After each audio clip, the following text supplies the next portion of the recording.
Oh, what up, y'all? Good morning, good morning, good morning. Welcome to another edition of the Brothers of Legacy. I am your host, A.D. Walker. Appreciate you guys for rocking and hanging with us. Uh, kind of busted out a little differently. I did this a couple of days ago. Just my face in the place before we even get started. Listen, this is your opportunity to share. Sharing is caring. Make sure you tag somebody, let everybody know that the brothers are in the building. And join our text community. Text LWN to 84576. Text LWN to 84576. All right. So appreciate you. Be right back.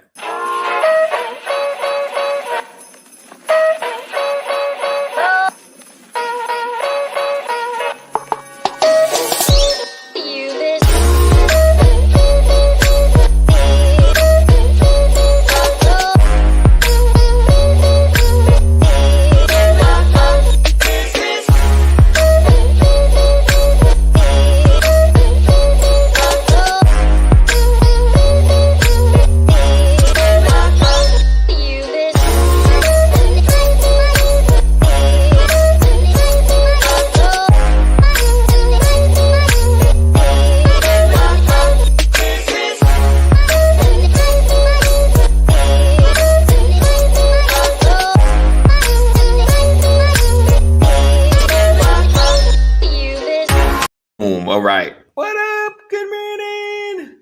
Thank you guys for being here as always. There you go, Lisa in the building. Blessings. Thank you for sharing. Congratulations on going through the program. Appreciate you guys for being a part of all that we do. Everything. Listen, again, make sure you are sharing. Sharing is caring. Tagging, letting everybody know that the brothers are in the building. Also, oh yeah, no problem. I'll be watching. Make sure you are letting everybody know about the Brothers of Legacy, and I appreciate all those that come through consistently and support. Lisa been here since day one, and I think we're almost upon our anniversary. I might have passed it. I gotta look it up. I don't have a notification. Time just be rolling. We're entering our third year. So again, we appreciate you guys for being here, being a part of all that we do, spreading love throughout our community and having the conversations that are not had on a lot of broadcasts. And speaking of which, today he said we're talking about how do you define who you are. So we're gonna be digging into that question. This is going to be a very interesting conversation. So be sure you share. Sharing is caring. What else is going on? My birthday is coming up. So on Monday, we will not be on. This is going to be my day off. I plan to do a whole lot of nothing. That's the plan. That is the plan. So let's go ahead. Yes, indeed. Make God proud Wednesday. Kathy in the building, always representing the day. Make God proud Wednesday. All right. So let's see. Like I said, today we're talking about how to define who you are. We're going to dig into that conversation. So again, I appreciate you for being here, being a part of all that we do, sharing, caring, letting everybody know that they're here, and make sure you are part of the text community so you never miss a broadcast. We're on every day, Monday through Friday at 9 a.m. All right, so we'll be right back, and then we're going to kick this thing off. Let's go.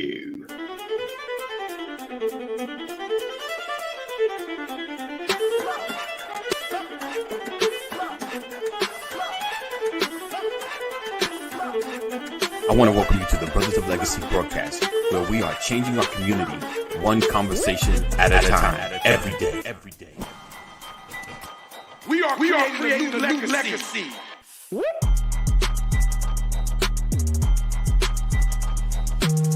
Change gon' come. Change gon' come. Change gon' come. Change gon' come. Change gon' come. A co-op has to start with ownership. Right. We have a mindset of either I want to make a lot of money or survive. make a bunch of money, or I gotta figure out how to survive. When you have a real bond, when everyone has, we come in with real expectations. Because this is this is covenant. The whole point is this, that we as a people, with our money and time, aren't often making this just possible, often vested in the legacy.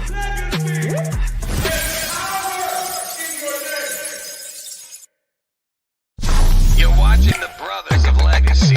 We don't stand out. We stand up. Bam!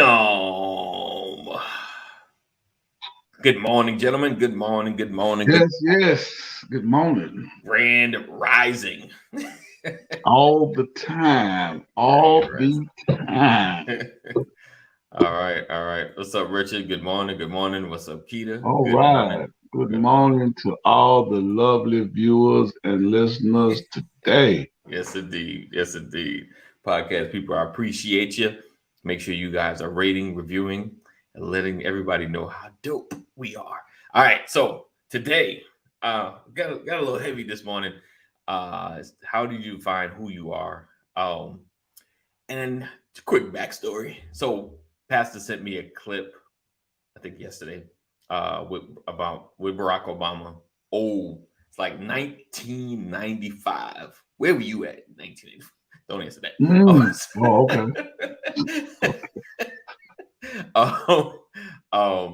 And it's funny. He was so. What I always do, like if someone sends me a clip, and it seemed like, oh, there might be more to this. I always look for the whole thing.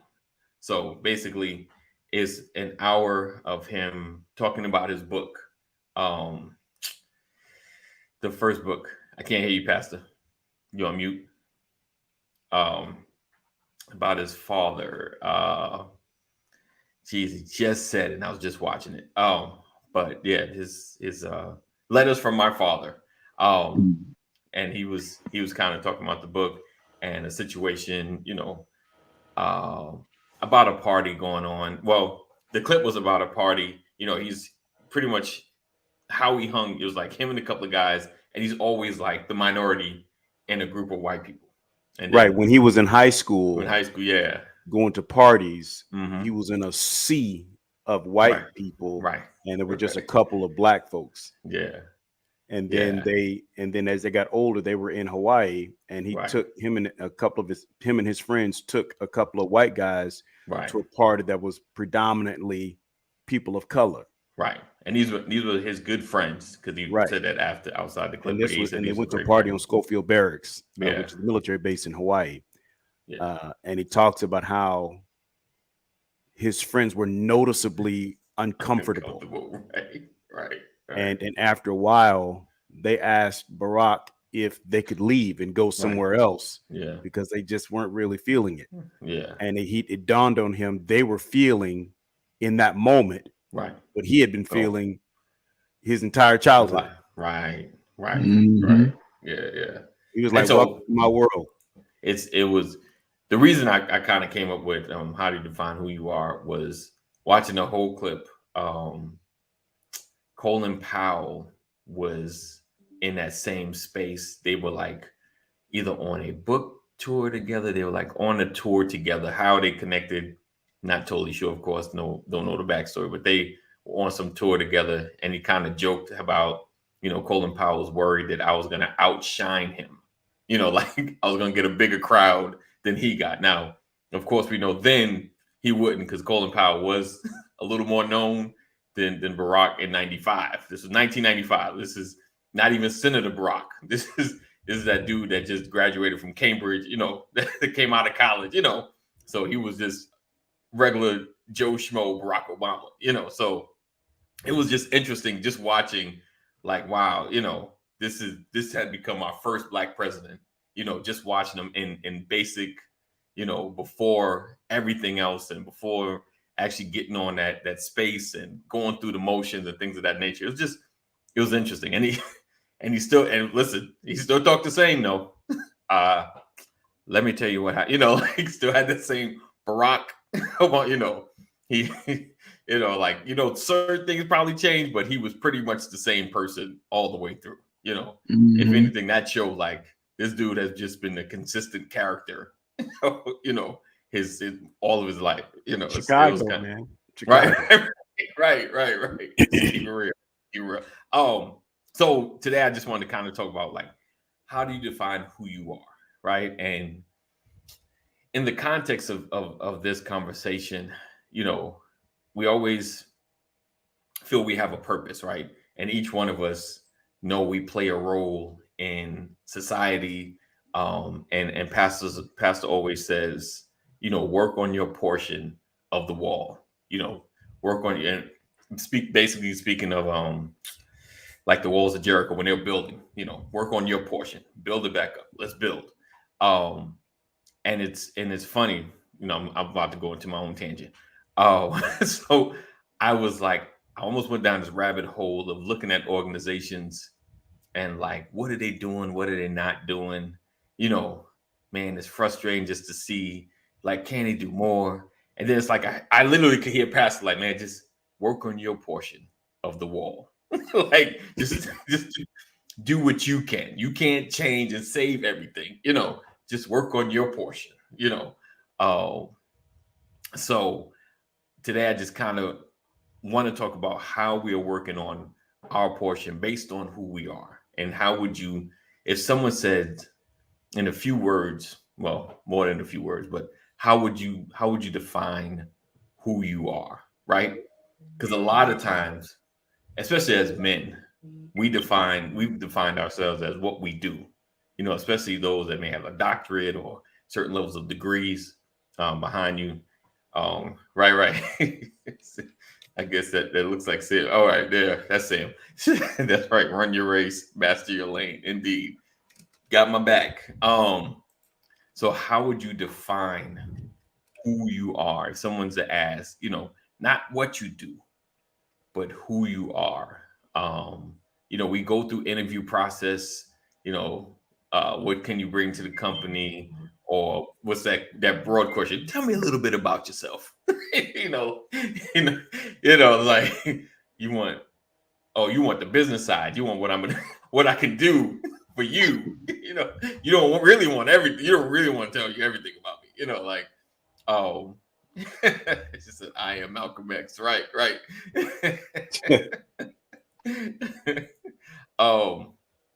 So that's the question. How would you define who you are? If someone's to ask you, how would you define yourself? You know, who are you in a nutshell? And I sent it to you guys because I know it's like one of the questions that, you know, I know I didn't send it like super early. I know it kind of last minute, but that's why I sent it separate from the link because I was like, let it stir. Like, because I know I can imagine Kaneem looking like. I did look at that. I started to text you back. But I was like, man, he'll explain it because, you know, text wouldn't give me all the details I needed. So. So that's my question. So how would you define who you are? Hey, Mama Corey, appreciate it. Hey, Mom. Morning. Let's see. Why you kind of marinating on that? He said, that's an interesting question in a way. I don't know if he's a disruptor, peacemaker, or disruptor. That's interesting about Barack Obama. That's well, he's definitely a peacemaker. Yeah. But disruptor, I don't think he would define himself as a disruptor. I think that his impact to the nation, to global relations, was disruptive. Yeah. But I don't think he would define himself as a disruptor. Right. So, Kaneem. Yes, sir. Throwing it to you first. Oh man, I don't know, man.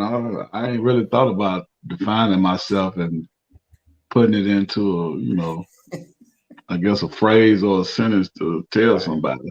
Right. I guess I would have to just let other folks define me from my actions and my words. I really couldn't tell you, man. I really couldn't tell you. First of all, I really would have to sit down and put something on paper, and, you know, like pros and cons. strengths and weaknesses and stuff like that. I ain't done that. Right, Rich said 2 paragraphs. Yeah, I ain't done that. So yeah, I couldn't tell you, man. Don't give me a line. So he defines himself every day. You know, I'm the kind of person. I'm gonna. You know, he says that every day. Well, I don't. Does that really define me though? I just be talking. But it's still evidentiary of your personality traits, the things that you say. But I mean, it's simple, you know. I mean, it's simple and yet complex. Right. Because the view of self is broken up into categories, right? Yeah. Because there's a natural thought-provoking side. There's and when I say thought-provoking, you know, to me there's a difference between mental and psychological and emotional, right? And then the physical aspect of it, and then the spiritual aspect of it. You know, I look at myself as a grown man who's filled with animal magnetism, right? Riddled with animal I feel like I have drawing power. Okay. I think that my presence, I think I'm an attractive presence. Okay. Right. I feel like I can go into a room and attract people. Right. I mean, and I feel like I'm decent looking enough. I'm fair enough to where people are going to be interested. I believe I'm sophisticated enough that when I open up my mouth, people are going to be interested. Right. You know, that's what I think of myself. But I think that I'm an evolution of sorts. I am I'm a combination of confidence and shy. Mm-hmm. Right. I feel you. Right. Yeah. So I think I believe I'm funny. Yeah. I'm a jokester of sorts. I believe I am a sincere-minded individual. Right. I think that I'm empathetic. You know, when I'm engaged with people, they feel the engagement. Gotcha. I'm the kind of person that makes you feel like what you say matters. Right.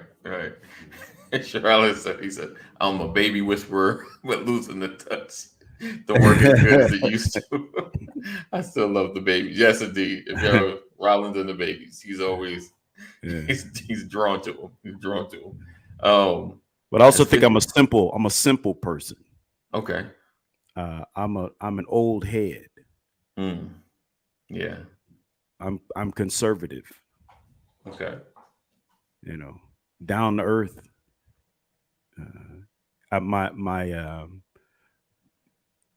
My mother-in-law, God rest her soul, called me common.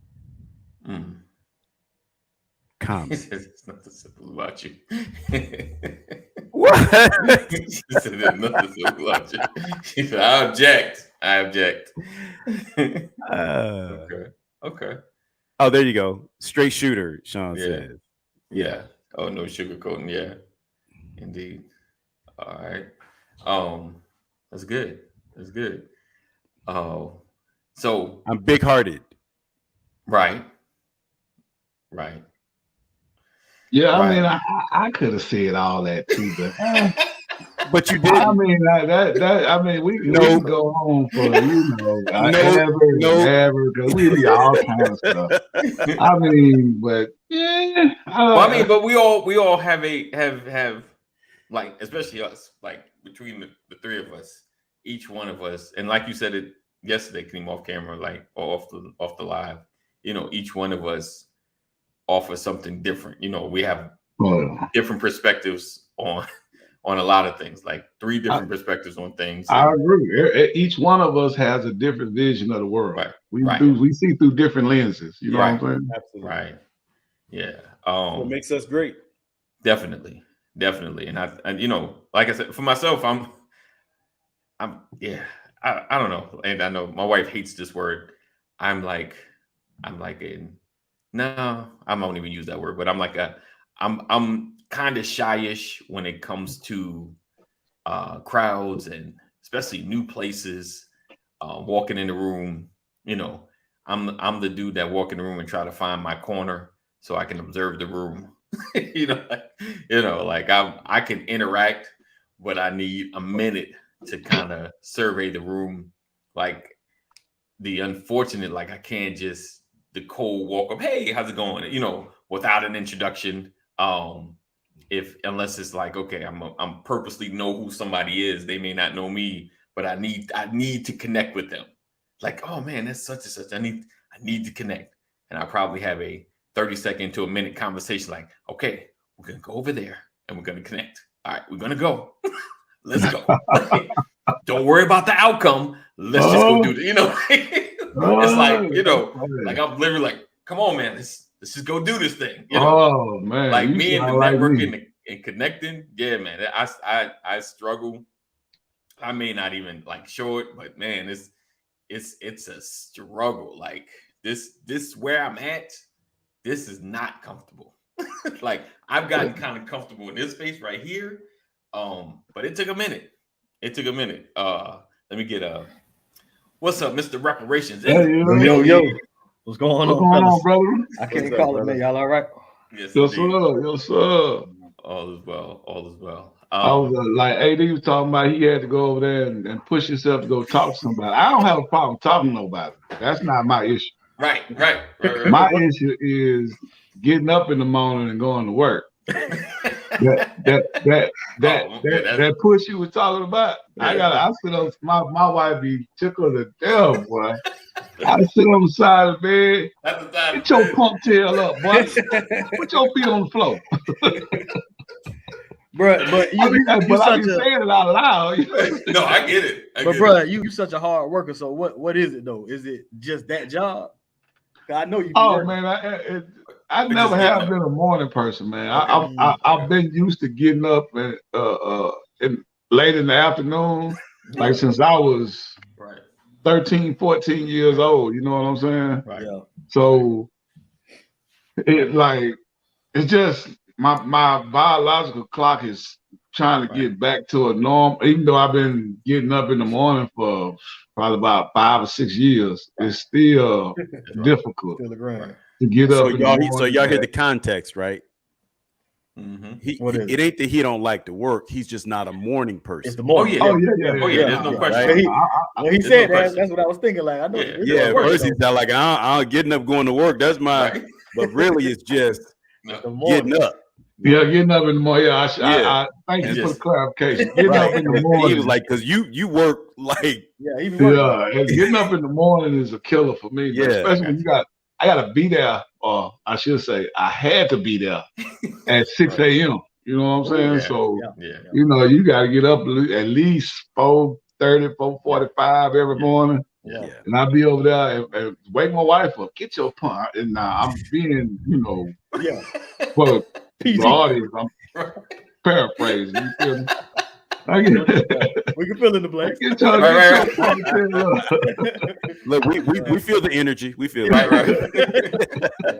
I hate moving around for work, man. I love the early shift. I feel like that closing shift, that graveyard. I did graveyard through college, so it helped with the partying. But I hate waiting around for work, man. Right. Yeah, and I did the graveyard for almost 10 years, man. 6 p.m. to 6 a.m. Listen, it's some benefits to that graveyard, man. No traffic. You meet some strange people that early in the morning, but it's a different vibe. Yeah, it is. Yeah, but on my days off, that made me. I was still in that mode because I wanted to be up all night, roaming the streets. You know what I'm saying? Yeah. But when I got with the wife, I worked 11 to 7 and absolutely hated it. You said you worked 11 to 7 and hated it? And hated it. Oh, really? Yeah. Hated it. That mid-shift seemed like the longest. I am the furthest from the nocturnal creature that you could. I just can't do it, man. That's that military. When the sun goes down, I have to go to bed. Yeah. I don't want to be moving around in the dark. When I was young, I couldn't even hang at the club. I got that club out my system early, man. My freshman year, by the end of the year, I was done. Like, I get it. I just started going to the outlet. When I was in the military and had to pull charge a quarter duty, where you have to stay up for 24 hours, I fell asleep every time. Oh man, every time. Just like your boy say, after the party, it's the after party. I wanted to make sure I had to go to the after party. You know what I'm saying? If I didn't get home, when the sun was coming up, I thought it was something. I must have been sick or not feeling well. When you get the club out your system, I stayed out. When you was done with it, though, Knie? Oh, I guess when I was about 3 or 4 years after I got to Georgia. Okay. About 3 or 4 years after that, I had to slow down. You know what I'm saying? I was still in that mindset. Okay. Of doing dumb stuff. You know what I'm saying? So I'm looking for the liquor house. I'm looking for everything I can find that was after the club. You know what I'm saying? Club that. Hey, you go from 112 or 59 or Montrez, and that's 2-3 o'clock. Right. Where we going now? Wow. Like, yeah, I was me. I've never been a night person. Like, I can work at night. You know, like if we, getting something done, like let's go. Now I can't think at night. Don't get us around a round table. Hey, we need to come up. Oh, you ain't about to get no ideas from me right now. Yeah. This ain't about to happen. Like emergency, I give you a Band-Aid. It's let's put a Band-Aid on this. I can give that kind of solution, but we need to come up with an idea. It's too late for that. Now you catch me 5 a.m, I'm good. Let's go. I can save the world in 5 a.m. Let's change some things. Let's make some money.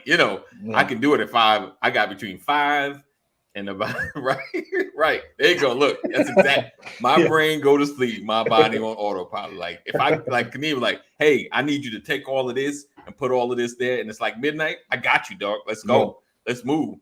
All right, we're gonna take a break. Oh no, if I take a break, I'm done. Yeah. Let's just work through it. I'm out. I'm done. Because like Sam, she used to hate it. She was like, I don't understand. You up all night. You do this. I was like, I'm doing. If we're gonna sit and talk, it's gonna be hard. But I feel you on the 4 a.m. Knie, like I'm a morning person. Like I used to I had a job like that, and I had to be up like 3. That's like 3 at night. That's night. That ain't morning. That's nighttime. Yeah, it's still a few hours for the sun to come up. That's not even fair. Right. It's ungodly what it is.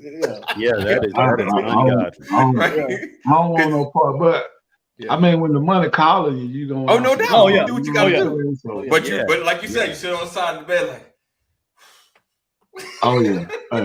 Do the breather like. I was literally telling myself to put my feet on the floor, man. Right. Because once I'm out the bed, I'm good. Right. I'm just let me get out the bed, because if I fall back and I'm in that fetal position, I'm done. Oh man, let's see. Hold on. He said, "Never been a smoker, but those that have, do you feel more wild thought come to your head while under the influence?" So I want you to see what just happened. I want you to see what just happened. What? Break it down, bro. He basically, I missed it. What just happened is Sean has attempted to out people. Oh, I'm already out there. He's slick. Anybody else pick up, y'all are just going in the pack. Notice he says, "Well, I've never been a smoker, but I'm not the smoker. Not me." What are you? So he's trying to see who's going to answer the question. Oh, we put that set up. Yeah, man. I mean, I had clarity, so it was like my mind was slowed down. I was always trying to figure out, what I'm saying, constantly, like my mind was in a squirrel cage. So it made me slow down and concentrate on what's in front of me instead of me thinking about where I'm going or what I got to do or something like that. But what I got in front of me, I'm focused in on it, and I can kind of because my whole thing. I was a big video game person, you know what I'm saying? So I get with my buddies and them, and this is back in Sega and when PlayStation 1 was out, so right. Time ago. Yes, indeed. You know what I'm saying? So like PlayStation 1, Nintendo, I mean, we was just honed in, and it slowed my mind down so I can concentrate. For a lot of folks, they just get all cloudy headed and start doing dumb stuff, and you know what I'm saying. It's just depending on how your body adjusts to it. He said the squirrel cage.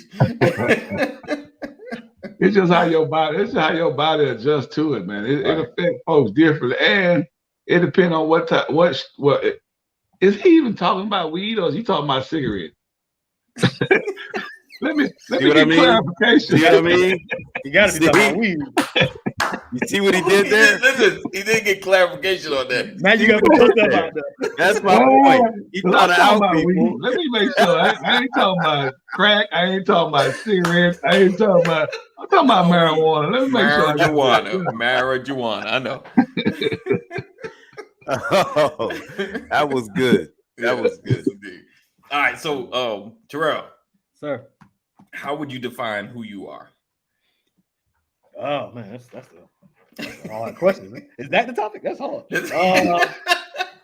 Man, he hit me with it. I couldn't say nothing. Yeah, that's a tough one, man. I think overall, and I'm still right. We know you now, Kanin. You're a pothead. Yeah, cigarette smoking pothead. Ex-pothead. Right. Like they say, you're a recovering addict. Right. I'm a recovering pothead. Recover. That's right. Oh man. Which lets me further know.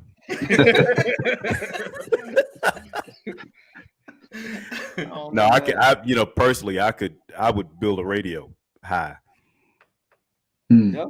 Wow. That's how much I was trying to pay attention. Yeah, it drew me in to pay attention to detail, and yeah. That's why even now today I can watch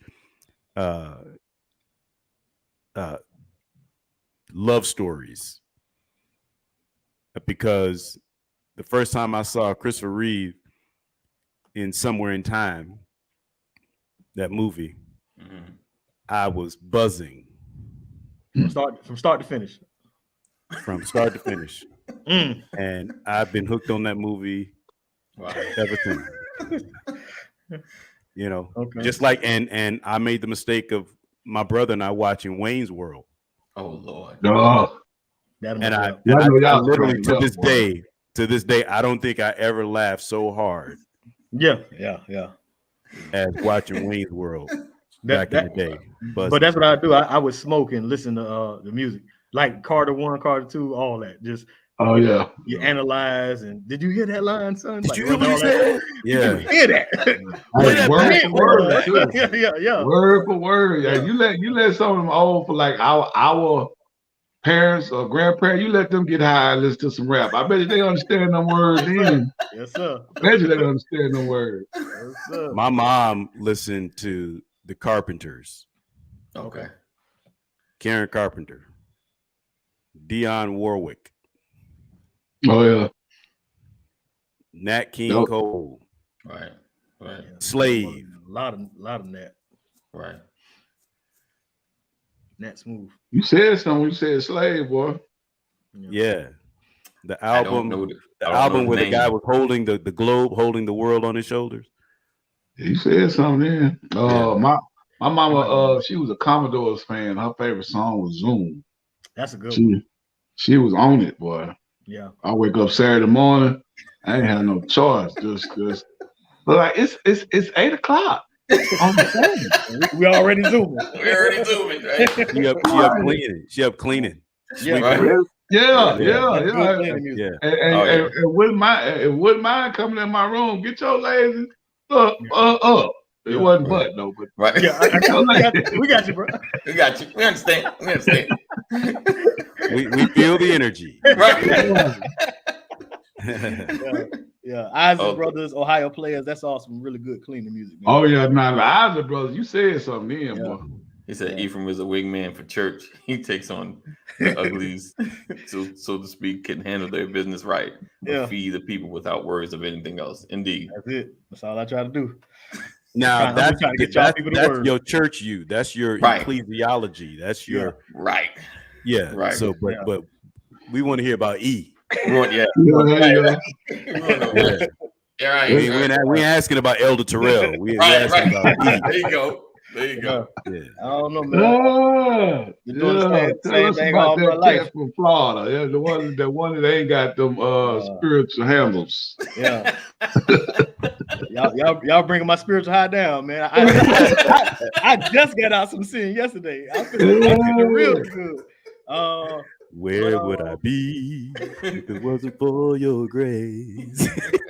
Like defining me, man. I guess it's gonna come down to like your legacy, man. So not necessarily what I've done, right, but just my effect on people.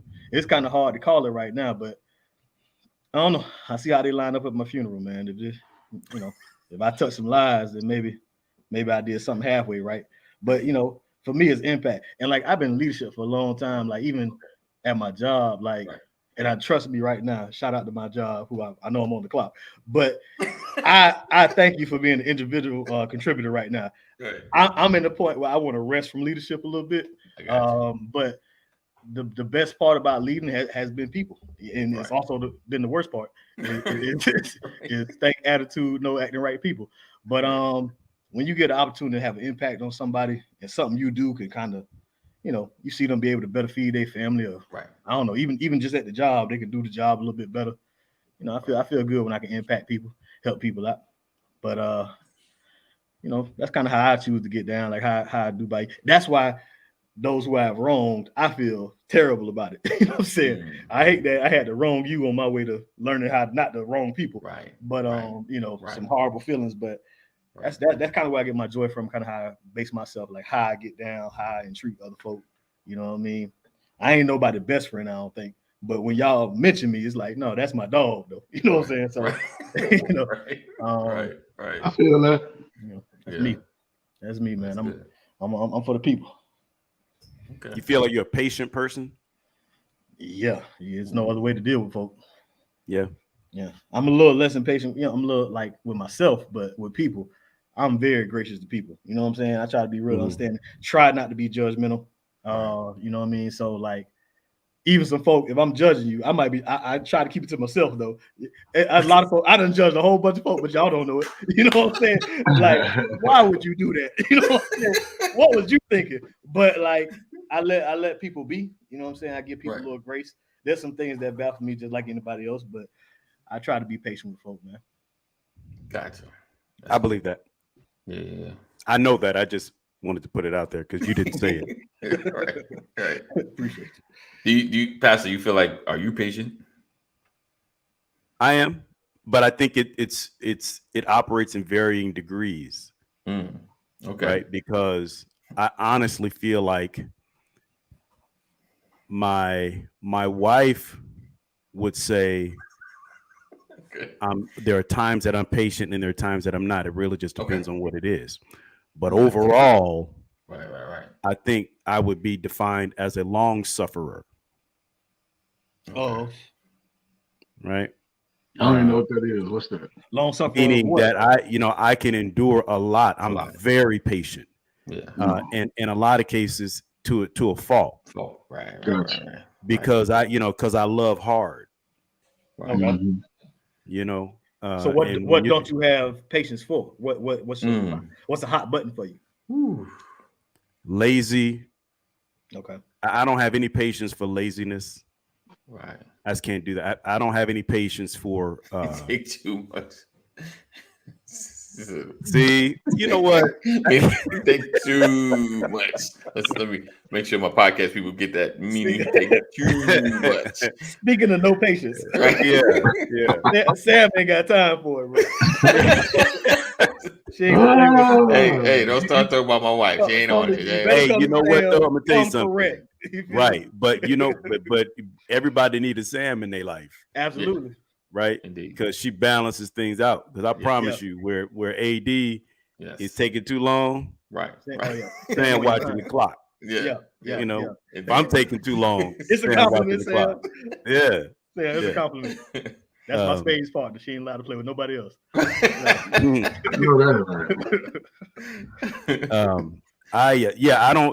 don't like it. It's interesting. Like I feel like I'm always trying to help men, but I don't have patience for you trying to run game. Like if we're having a man-to-man conversation, you're right, and you've already proven to me that you're willing to have the talk, and you try to come at me sideways, I'm calling you straight out. Yeah. Right. I'm not gonna pretend I'm not. I think that's what Sean meant when he said I'm a straight shooter. Right. You know, don't come at me with the nonsense. Been there, done that, got the button. I don't have any patience for it. You're not trying to have a conversation with me. Stop. You know, it's lazy men or sorry men, however you want to call it. I don't like disrespectful kids. Like, oh yeah, I can't see it. I co-sign that. And any kind of women that's kind of like, I want to say disrespectful could be very general, but I mean like mouthy. Yeah, but not, ladies, please don't take that wrong. I wish I had the exact word, but no, take it for what it is. Mouthy. It's right mouthy, because there is a difference between confidence and even conceit. Right. Yeah, and you demand your respect. Being mouthy. I'm all for that. Yeah. Mouthy is unhealthy. You set somebody straight about how they come at you. I'm not talking about that, and I don't mind a strong woman. It's not that. It's I can roll with mouthy. It's like the tearing you down. Because the when the women be snatching your dreams and all that kind of stuff. Like it's whatever that is that. So sorry, it's called emasculation. Emasculating women and disrespectful kids. I just can't. Number 3 people, but everybody else, I'm patient with y'all. If you struggling, you going through something, I got you. You know what I'm saying? Go ahead, Kaneem. Let me ask y'all ever seen or heard of this show called Put a Ring on It? I heard it. I never seen it. My wife introduced me to it. It's about long-term, long-lasting relationships. Right. And they go on this show to see about if they're going to get married or if they're going to separate. That's the only choice you got. You're going to either get married or y'all going to go y'all separate ways. Okay. And they've been together for I think at least a year. That's at least 12 months. Okay. They've been together. So, and when Brian said mouthy, it's a lady on there who's a DJ in Atlanta. Okay. And she cutting this dude down like he said that he dating out of his league, but he with her. You know what I'm saying? So she telling him that I'm really out your league. I mean, she just cutting him down. Like, you know what I'm saying? Like, he ain't got his stuff together. Yeah. He ain't financially stable. He just he leeching off her and all this. Like, but she ain't saying it straight. Okay. It's like she kind of like between the lines cutting it, but all this is still on camera.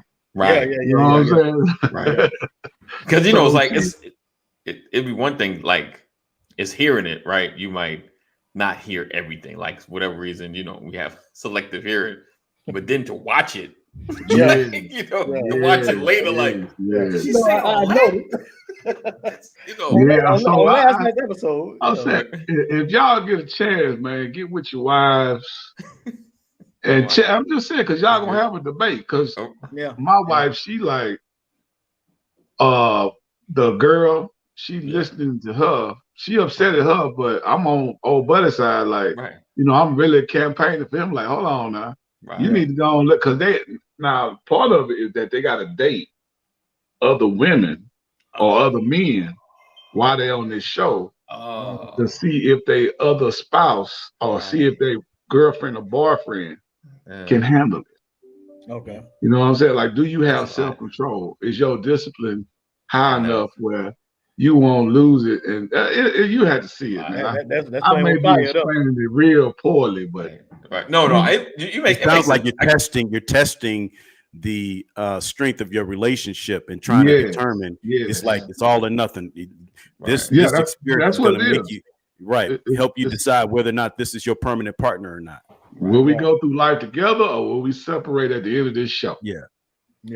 So that's scary. That's and it's called Put a Ring on It. You know what I'm saying? But to even want to explore something like that with your mate, tells me y'all don't have any business together. Yeah. If the test of our relationship is let's go out and date other people and see if we fall in love. Right. Yeah. Now, mind you, now everybody getting a check. I mean, I know. Yeah, that's what I mean. Like that's to me, that's just another right. That's just another form of this reality TV nonsense that we're having to live through. And for that reason, see, it's things like shows like that is the reason why I'm so glad my wife don't like TV. Right, right. And my wife I'm don't so like glad she watches, but she don't watch those. Yeah. She don't You know, if like that movie Thin Line Between Love and Hate, I can't watch that movie with my wife. She'd be looking at me like, "What?"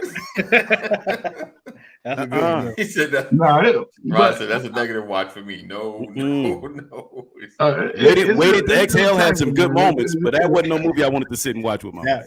That was a tough. It's entertaining. Like I said, I may be explaining it poorly, but no, I get it. It's clear as day to me. It's I get it. It makes I understand exactly the premise of it sounds like great entertainment value. Oh yeah, it's very low on the morality scale. right.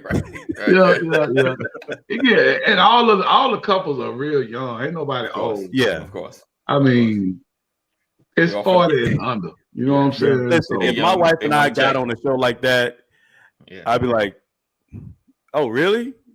Oh, yeah." I'd be like, "Go ahead, bro. Have at it." Because in my mind, I'd be like, "She'll be back." Once these cameras cut off, yeah. But ain't none of these folks married now. So these are just girlfriend and boyfriend. You know what I'm saying? So ain't nobody locked in yet. Right. But I mean, so how is that different than any unmarried person today walking the streets? The difference is they put you in an enclosed environment. They put you in an enclosed environment and match you up with people. Right.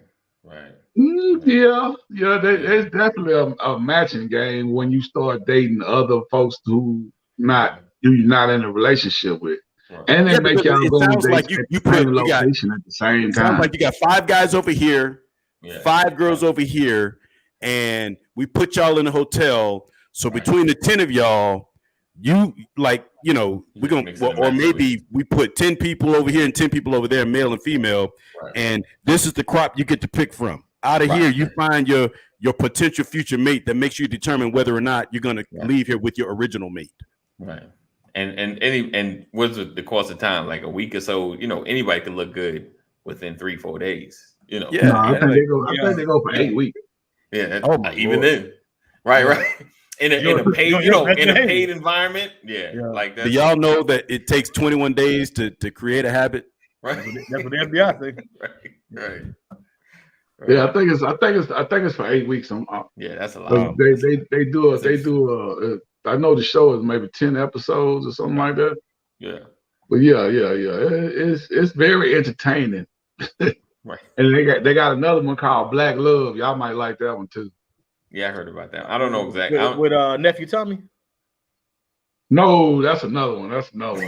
Oh, okay. How many of these are there? There's a lot of black people out there. Black Love is when these are married couples and they've been together for I think no less than a year. Okay. So it's a year and above, but they got some married couples that have been together for 50 years. Right. About to say they have different. They just interview them though, right? It's just an interview. That's it. And then they tell about their marriage from when they met to where they are now. Right. And the obstacles that they and the memories and the challenges and some of the good things. So we watch it. It's all we watch all kinds of stuff about marriages. Like it's the reality TV show wife that I'm kind of defining. I wouldn't want to deal with that particular type of woman. Now, I know that a lot of people say, well, you can't handle that type of woman. It's not that I couldn't. I was raised to know how to. But to deal with that 24/7 is not something I would want to sign up for.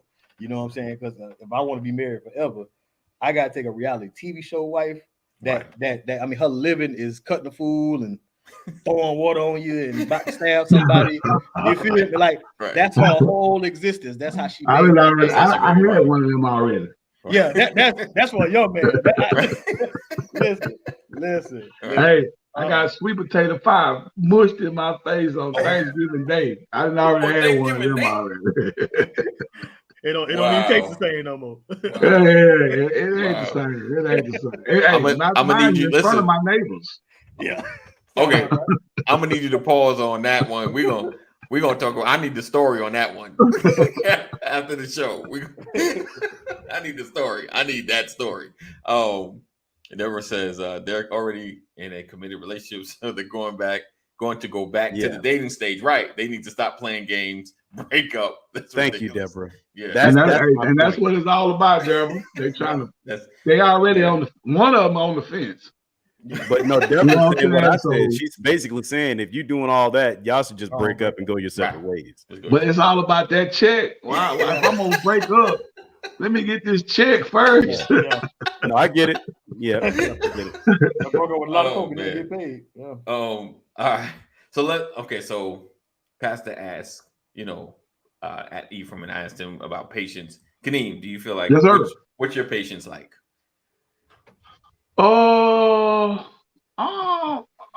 I'm kind of like Brian, man. It depends on the situation because I can snap in a minute. Like I say, I'm a butthole by nature.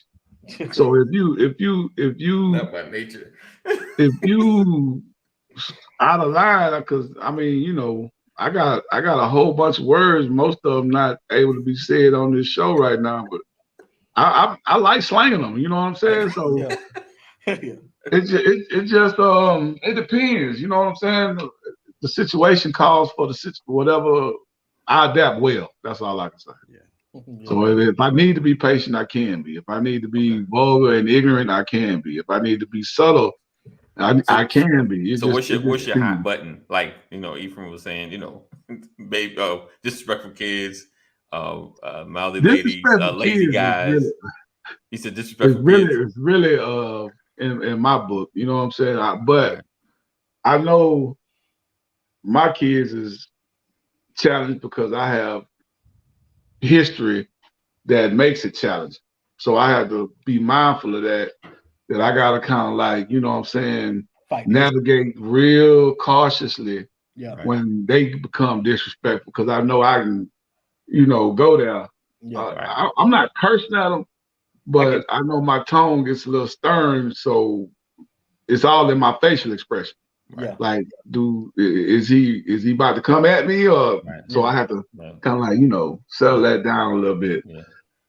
But as far as outside my household, man, I haven't had a physical altercation since I've been in Georgia, but I have come close on multiple occasions. But once again, you got a lot to lose. You know what I'm saying? This ain't my home state. I ain't got no family here. Yeah. You know what I'm saying? Ain't nobody that I know well enough or love me enough to come and bail me out of jail. So you know what I'm saying?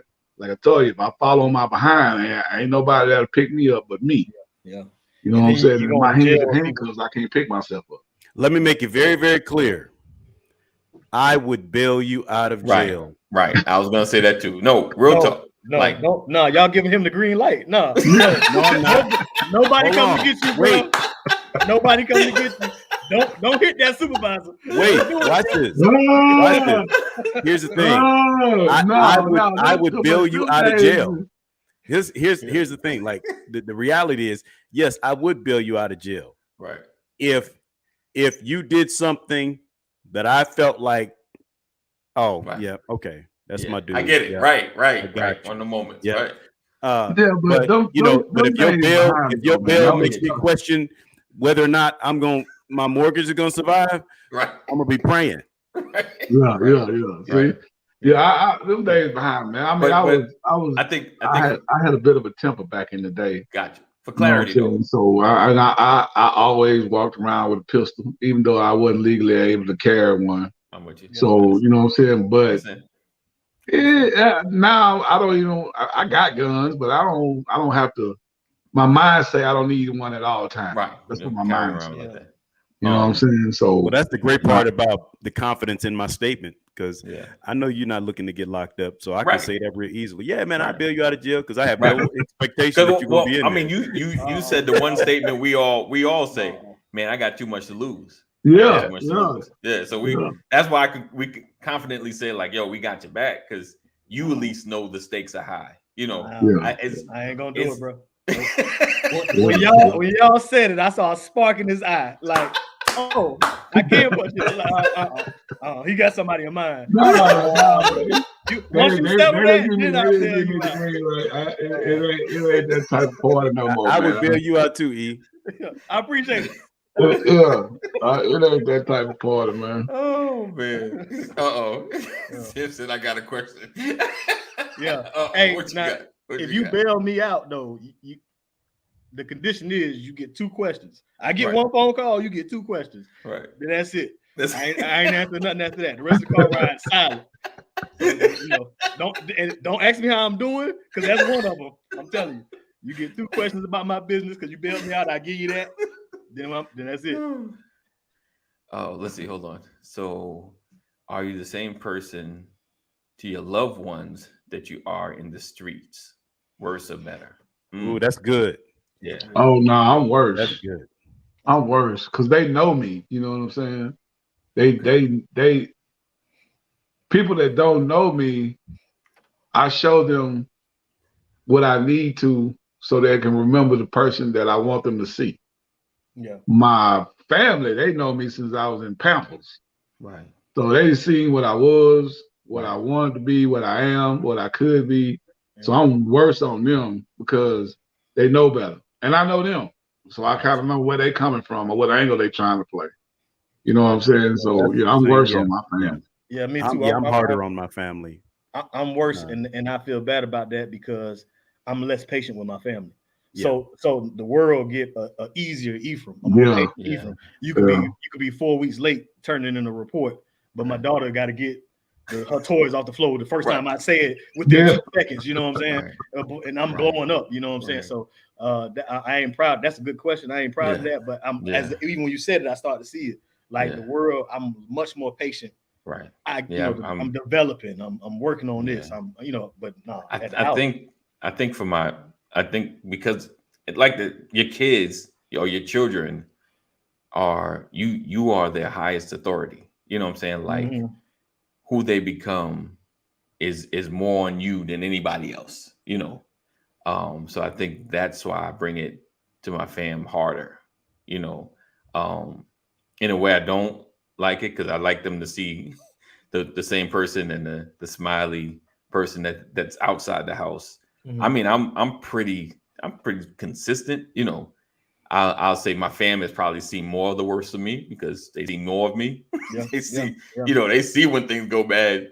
They get the first brunt of my face or my first reaction. Like because trust me, I've had moments I've had to apologize. Like, guys, I kind of tripped out. I lost it. Like I apologize. Because I'm human. Like, I was mad.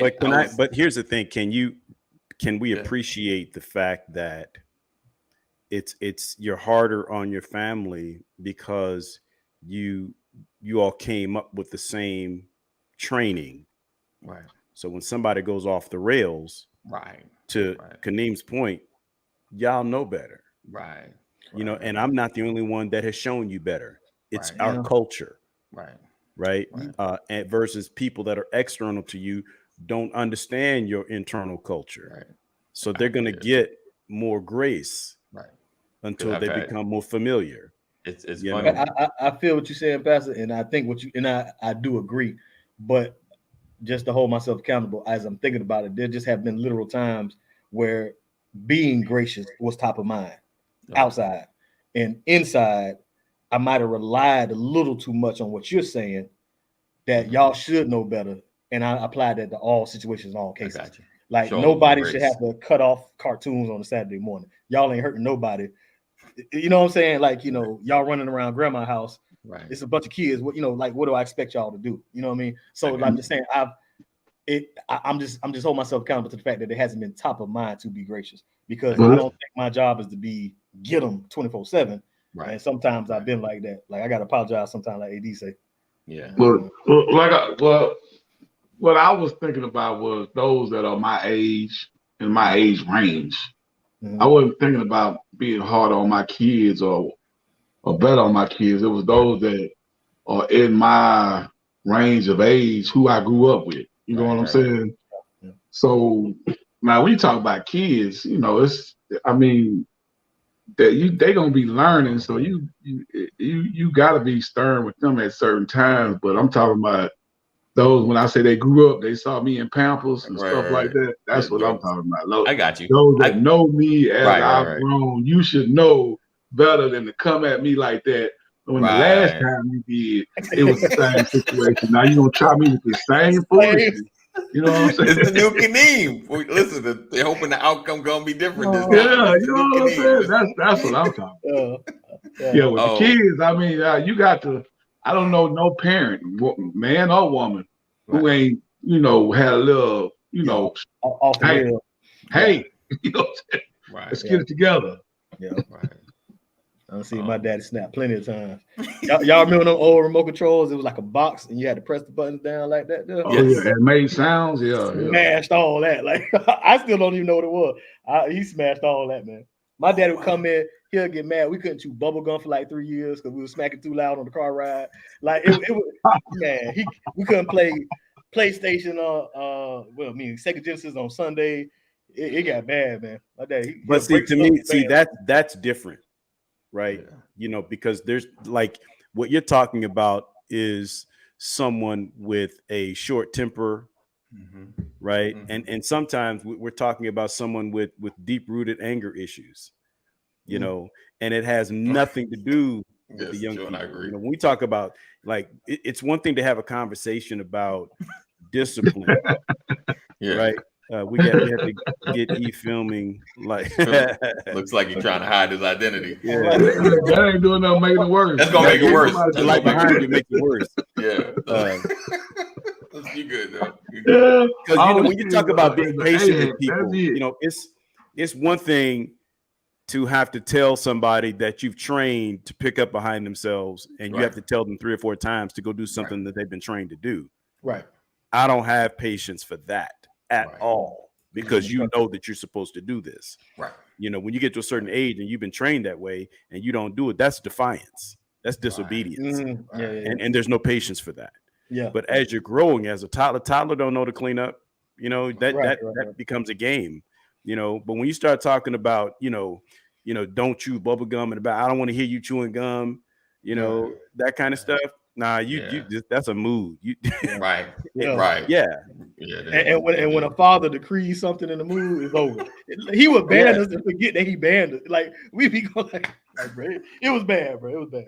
Yeah, but I've done that in my house, man. I've said something to my daughters, and my wife is like, "What's wrong with you?" Like what's really going on with you today? Right. Yeah. My bad. I get that all the time. My wife did too, because she could just like hear it in my tone.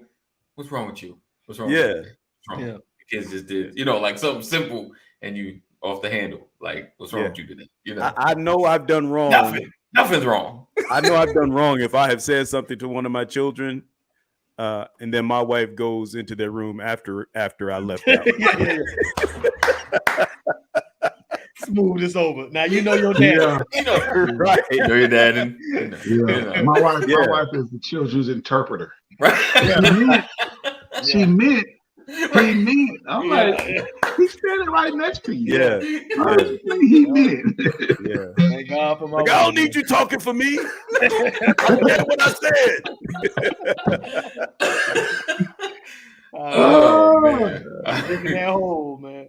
Lisa said everybody that's married has an internal soothsayer. Right. Oh man. Let's see. All right. So listen, guys, we appreciate you for rocking with us and hanging on us another edition of Brothers of Legacy. Thank you guys for being here. Make sure you continue to share, let everybody know about the Brothers of Legacy, and tag somebody. Let somebody know about it. Like, listen, these guys having great conversations. You should be watching and be a part. We talk about everything. So we look forward to seeing you tomorrow, same time, same channel. Continue to stay safe, make good choices, do the right thing. Know that we love you. God loves you more. And I always say, stay safe. Just stay safe. Just stay safe. Drive with some common sense out there. Watch out. If you're in Georgia, drive with common sense. watch out for those that don't have common sense. Right. And somebody cut you off, just cuss them out in your car. Just keep moving. Oh, that's all. I approve of the cuss out. The statements of Anthony Walker are not necessarily the views of Brothers of Legacy. Comments have not been we ain't got to take it nowhere else. Don't take it nowhere else. Just all right. Just make good decisions. Just make good decisions. All right. So we look forward to seeing you guys tomorrow, Thursday. Appreciate you. We'll see you in the AM. Yes. Peace out. As always, we love you. Know that God loves you more. Stay safe. Thank you guys for rocking, hanging, being. Make sure sharing is caring. All of my replay peoples that watch in the background.